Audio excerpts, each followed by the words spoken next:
everyone, it is Wen Lee and Mischief coming to you from Fate of the Empress. And today I wanted to talk to you about 7 tips I have for summer cruises ocean voyage.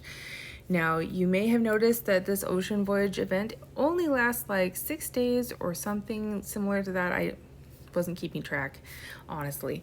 But it's short. So you have a very high amount of stuff to learn and a very short amount of time to do it. So I'm bringing you 7 tips to help you out. So tip number 1 is when you go get started in an ocean voyage in the trade house, upgrade your capacity as fast as you can. So every time you get money that can go towards that, do that. Along with that is, maybe I'll have 8 tips. So tip number 2 is start with buying low dollar items so that you buy as many as you can of discounted price, and then sell them all at the next city if you can make a profit. All right. Tip number 2, get free items at first. So how to get free items is go to make inquiries or go fishing or take a walk, and then give them some like upgrade stones or some other upgrade materials, and they'll give you free material, like free items that you can then sell in the trade house for money to help you get started. So that's tip number 2. Tip number 3, always sell your items first. When you first get to a city, don't go fishing, don't do business intel, don't do any of those yet. Go straight to the trade house, sell anything that you can get a profit for first. Like here I would sell all my antlers. I'm getting 25 profit for them. I will sell all of them. Don't bargain before you do this because you might end up not getting a profit. So I'm going to go ahead and sell all of those. That gave me 1,250 asset. So that's gained funds. That's profit. And then T-Land Tea. I'm going to sell all of those. That gave me 3,900. And I'm breaking even here on the rice, so I'm not going to sell that because I won't make a profit at all. So let's do the next step. The next thing I would do, tip number 4, is pick business intel. Once you've gotten your capacity up and you have more funds and you're able to buy more things, pick business intel. And here's why. There'll be 3 different choices. The last city had my favorite choice. This one doesn't, but I'll tell you about it. One is I heard that a certain product in the city ahead is very cheap. Is that true? And then it'll post like a little tag on the map that says, where a discount is. I feel like this one is pretty much useless, so don't ever pick that one. Number 2 is no problem, I can go there myself, and then it gives you a 5% discount with the trader.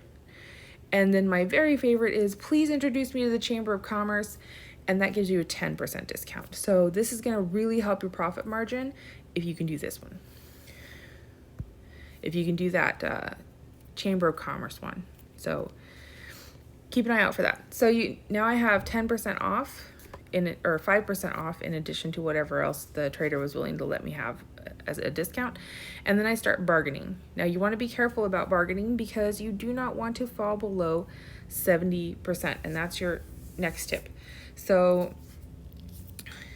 I'm terrible at counting tips, but I wrote down a list so I make sure I got all of them to you. All right, so you bargain until it's close to 70, but don't go below 70. So if it's getting like 80, like maybe buy a few things before you bargain again, because it might fall below 70 and then all the prices are going to go skyrocketing up, except you won't be able to sell at that price, which is really sad. All right, so rice here is this really nice price at 11. That's a really excellent price for rice. 23% down for Dukang Baijiu, and GMO wine is 20% off. All right, so discount, like the discount percentage is like a good thing to look at, but the most important thing you want to look at is profit margin. Now, what is profit margin? That's the most possible profit you can make based on how much you're buying for versus how much you can sell for. So the original price here is 200. That's the like ideal price that you would get from the next city. Maybe they would have like a like boost on that price a little bit, but that's pretty rare. So the most you could possibly sell it for is 200. And this is the lowest you're buying it for. So you're spending 154 for it. And I'm telling you right now, you're not going to get 200 unless you're really, really lucky. So maybe you'll get like 180.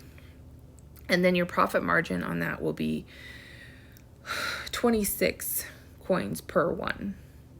So if you look at that and then look at rice, all right, rice has a 45% discount, but your possible profit margin is like 9 coins per one. I mean, it's still a profit, still good. And if it's early in game and you don't have a lot of funds, definitely take advantage of the rice.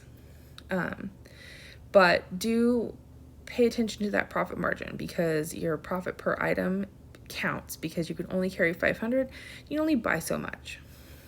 All right, so I'm probably gonna buy a bit of Dukong Baijiu.